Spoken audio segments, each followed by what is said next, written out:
All right, so get ready because today we're going to try to figure out how some companies just seem to keep going and going and going. It's really remarkable, isn't it? You see these businesses that thrive for decades, and you have to wonder what's their secret sauce.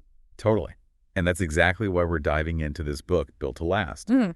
It's all about these legendary, visionary companies, as they call them. Yeah, and what I find so fascinating about this book is that it's not just another self-help book for businesses. Yeah. It's not just some vague advice. Right. It actually digs deep. Like they really compared these visionary companies to others to see what made them stand out. Exactly. They took a really data-driven approach. I mean, they really did their homework. Okay, so that makes sense, but I'm already curious because one thing they debunk right away is this idea that you need some revolutionary product to become one of these legendary companies. Right, it's not about launching with fireworks. It's about building something that lasts. So it's not about having the next iPhone or something.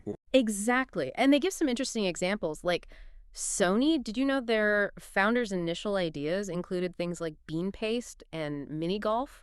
Seriously, bean paste. That's wild. I know, right? And then there's HP. They even messed around with automatic urinal flushers at one point. Wow, they really cover a range of industries.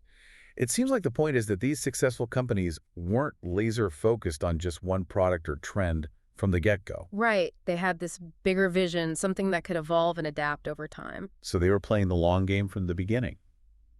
That's really interesting. So how do they lay the foundation for that kind of success? Well, one of the things the book talks about is this analogy of building a clock. Building a clock. I like that. So think about it this way. A single great idea, it's like looking at a clock and seeing the time. It tells you something valuable, but it's just a snapshot. Okay, I see where you're going with this. Building a company that lasts. It's like building the entire clock itself. You're creating the system that makes it work for years and years. It's not just about the moment. It's about creating something sustainable. Exactly. And what are the biggest takeaways is that it's not all about profits. I mean, profits are important, but there's something deeper driving these companies. Oh, so there's got to be more to it than just making money. Definitely. They have this core ideology, like a fundamental reason for existing. It's their guiding star. So it's more than just a fancy mission statement you put on the wall. Way more. Think about Johnson & Johnson and their credo. It talks about responsibilities to customers, employees, the community. It mentions shareholder profit, but only after all of that. So they're putting people first. That's pretty cool. And it's not just talk either. They've really stuck to this credo through some tough times, like back in the 80s with the whole Tylenol scare. Oh, yeah, that was a big deal. It was, and they put public safety ahead of their profits. They took a huge financial hit, but they lived by their principles. That's a powerful example. Mm-hmm. So having this deep purpose helps guide them. But doesn't that make it harder to change and innovate, especially in the fast-paced world of business? That's a great question, and it leads to what they call the tyranny of the or. So many companies think they have to choose between sticking to their values or pursuing progress and change. Right, it's like an either-or situation. But the visionary companies, they reject that idea. They embrace what the book calls the genius of the A&D. So they find a way to do both. They don't limit themselves. Exactly. Like, think about Walmart. Their core value is exceeding customer expectations. That never changes. But how they do it, that can evolve. Like the greeters you see at the entrance, that wasn't always there. Oh, that's true. I never thought about that. Or look at Boeing. They're all about aviation. That's their thing. But the planes they build have obviously changed a lot over time. Yeah, that makes sense. So it's like having a compass that always points you north, but you can choose different paths to get there. That's a great way to put it. It's direction with flexibility. And these companies are never satisfied. They're always looking for ways to improve, to grow, to be better. And it's not just about chasing the latest fads or anything. No, it's deeper than that. It's baked into their culture. It reminds me of a quote from J. Willard Marriott. He said, "Keep on being constructive, doing constructive things until it's time to die. Make every day count to the very end." Wow, that's intense. It is, but you can really feel his commitment to progress. They're not just maintaining, they're always striving. It's like a constant state of becoming. Yeah. So how do they put this into action? Well, they set these ambitious goals that the book calls big, hairy, audacious goals, or BHGs for short. BHAGs. Love it. It sounds as bold as the goals themselves. Exactly. And to really get this, think about President Kennedy's goal of landing a man on the moon by the end of the 1960s. It seemed impossible at the time. It was a huge challenge. Yeah. Like, how are they going to pull that off? But that goal, it energized everyone. It pushed people beyond what they thought was possible. So it wasn't just about setting a goal. It was about setting a goal that inspired people. Exactly. And you see that with companies too, like Boeing and their commitment to building the 747. It almost bankrupted them, but they were so determined to make it happen. They had that much faith in their vision. And then there's Thomas J. Watson Sr., the guy who renamed his company to International Business Machines, IBM, when they were mostly selling boring office equipment. That's a pretty big leap. It was a statement of his ambition. He was already thinking globally even back then. Wow. So these BHEs, they really set the tone. They're not just empty promises. They're a rallying cry for the entire organization. And speaking of driving force, one thing the book points out is that these companies can have an almost cult-like intensity. Okay, now that's interesting. What does that even look like in the business world? Well, think about Disney. They're all about maintaining their brand image, right? No facial hair for theme park employees, instant firing for swearing, total immersion in the Disney magic. So it's a very specific and controlled environment. It is, and it's not for everyone. You either fit in or you're out. There's no middle ground. Sounds intense. But there's got to be a difference between an actual cult and a successful company, right? Oh, absolutely. And that's where leadership comes in. These companies are amazing at developing leaders. It's not just about finding one charismatic CEO. No, it's about creating a system for leadership development. Like, look at General Electric GE. They've had a long line of successful CEOs because they focus on cultivating leadership from within. So it's not a one-man show. Definitely. And this is where the comparison companies in the book really struggled. Yeah. They didn't have that leadership pipeline, so when a strong CEO left, they often had a hard time replacing them. It's like they were putting all their eggs in one basket. Exactly, and that's not sustainable. Visionary companies understand that leadership is a crucial part of their long-term success, so they make it a priority. I never thought about it that way. It's like they're engineering their own success by planning for the future. And that brings us to another key element of their approach, this idea of Darwinian experimentation. Okay, that sounds intriguing.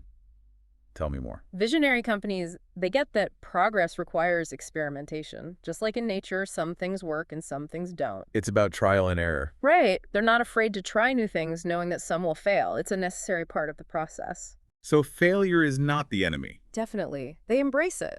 Like nature itself, the unsuccessful adaptations get weeded out, leaving the stronger ones to thrive. Take Johnson & Johnson's Band-Aids, for example. Oh yeah, those are a classic. What's the story there? It actually started with one of their employees who was trying to help his wife. She kept cutting her fingers in the kitchen.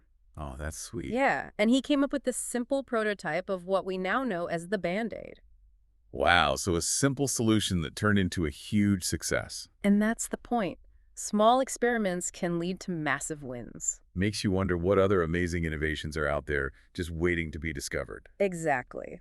And another classic example is 3M and their Post-it notes. Remember those? Of course. Everyone's used Post-it notes at some point. Well, those came about because 3M encourages its employees to spend 15% of their time on personal projects. One guy was working on this adhesive that wasn't very strong, and he didn't know what to do with it. And that became the Post-it note. That's incredible. It's amazing, right? Yeah. They created an environment where that kind of innovation could flourish. So it's not just about talking about innovation, they're actually supporting it in concrete ways. Exactly. 3M even has a rule that a certain percentage of their sales must come from new products every year. So they're literally putting their money where their mouth is. Exactly. And it works. Walmart, they use Beat Yesterday ledgers to track their progress, always pushing for improvement. And HP, they have this rigorous employee ranking system to keep people motivated and striving to be their best.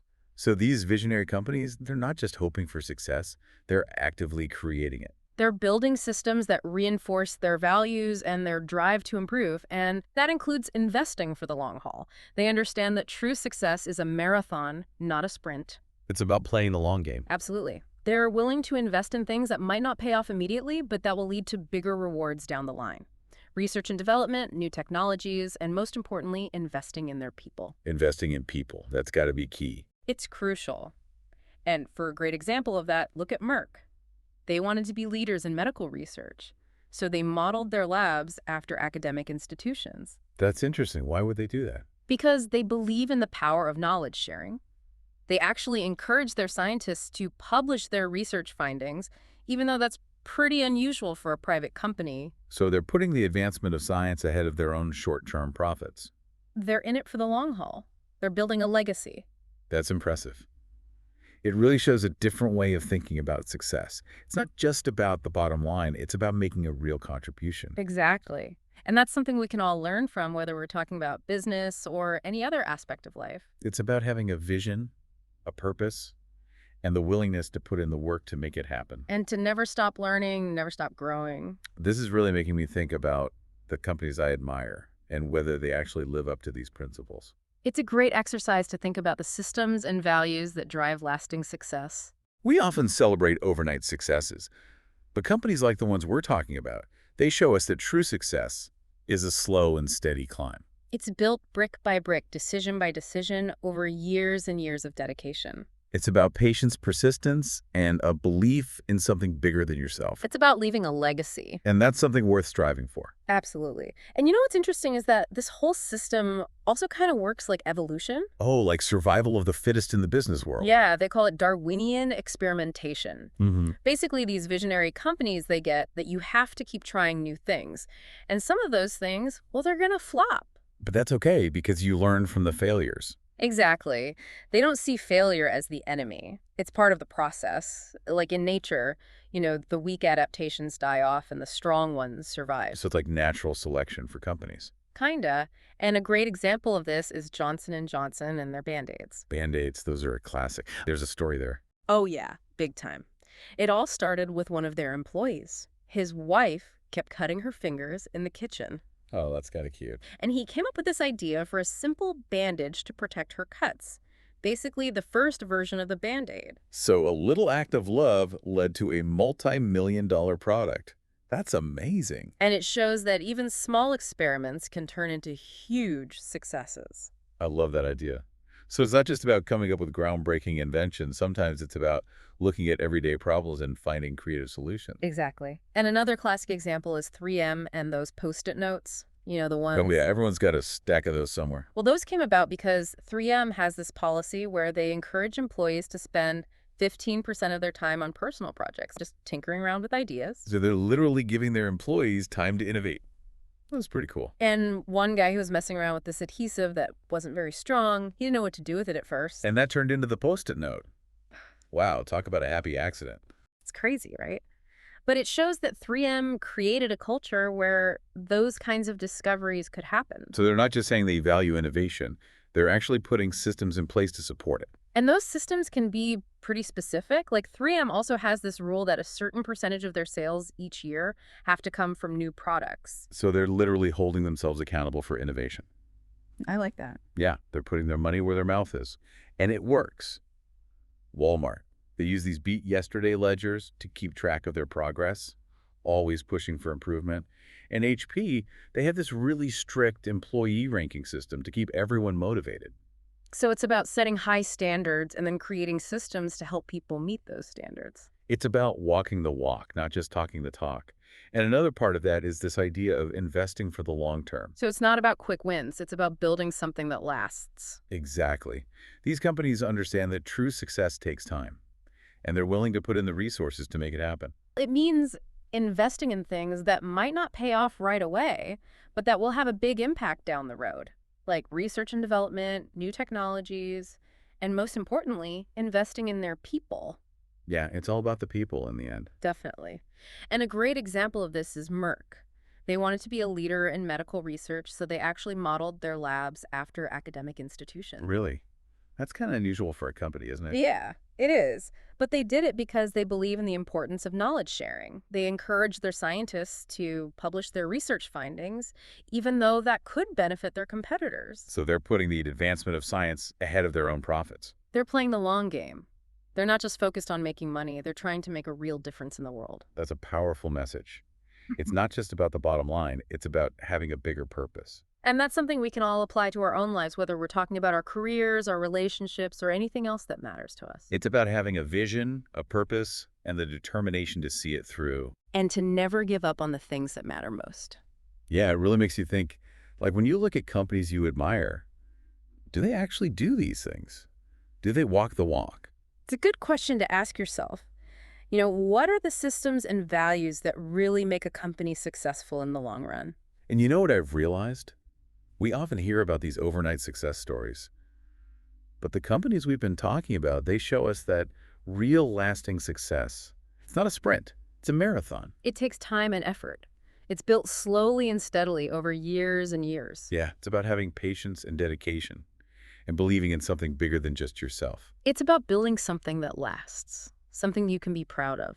And I think that's something we can all learn from, whether we're talking about business or our own personal lives. It's about having a vision and a purpose and then putting in the work to make it happen. And never giving up. Never giving up. Well, that about wraps up our deep dive into Built to Last. We've learned so much about what makes these visionary companies tick. It's been a fascinating journey. We've seen how they have this clear sense of purpose, this drive to always be improving, and the courage to experiment and try new things. And they're not afraid to fail. They embrace it as part of the process. Exactly. They've shown us that lasting success isn't about luck or some secret formula. It's about building a system that supports your goals and your values. And it's about having the passion and the persistence to see it through. So as we go out into the world, let's remember these lessons. Let's set our own BHAGs, identify our core values, and create systems that support our dreams. And let's not be afraid to fail along the way, because that's how we learn and grow. Thanks for joining us on the Deep Dive. We'll see you next time. Keep exploring, keep learning, and keep building something amazing.